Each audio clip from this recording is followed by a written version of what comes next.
Mamalengke muna tayo, nasa Panghulo, Malabon, si Edwin Duque, RH23. Edwin, good morning.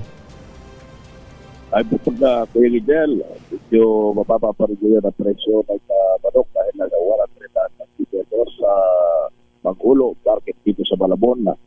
Apang itong baboy Lidel ay nasa 350 hanggang 370 yung presyo ng baboy. Yung pork chop 360, kiniling 360, yung pataulihan ay 350. Higit pa rin ang unahan abang Lepo Lidel ay umaabot na ng hanggang 390 pesos. Hindi naman natin nag-presyo ng kambing dahil nasa 500 pesos pa rin. Kapag gusto mo ng ulat pa ay 450, pang papahitan ay 250 at baka naman ay 470 pesos.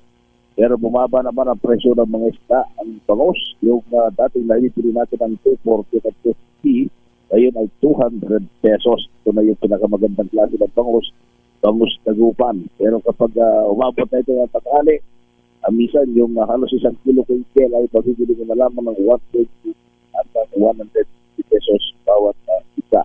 Nasa 160 naman yung kapag sinabi mong bangus Bulacan, bangus Pampanga, ito naman ay babibili mo ng 150 pesos, halos magkaparehas labang ng size.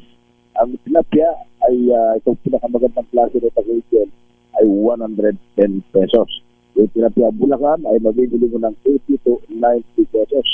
Ang galunggong ay 220, yellowfin 260. Halos bumaba ito ng halos 30 pesos. Pusit lumot 180, ang pusit kalawang 160. Ang pangkalamaris naman ay mabibili na lamang ito ng 280 pesos.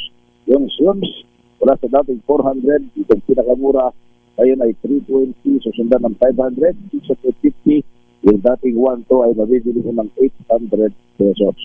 Yung espada, 320, ang bisugo, 220, ang lapu-lapu, 350, ang espada, 240 pesos.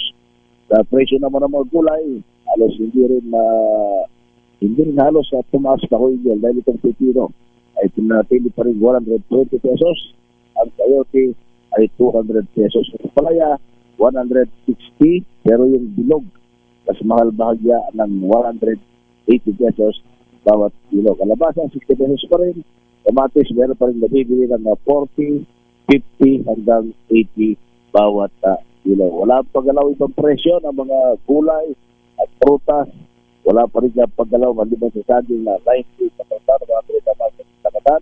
Sa presyo naman ng bigas, merong 48, 50, 58, yung susundan ng 61, itong Delicious, brown rice 58, red rice 62, and Japanese rice 57, yung malagkit 58, 80, hanggang 100 pesos.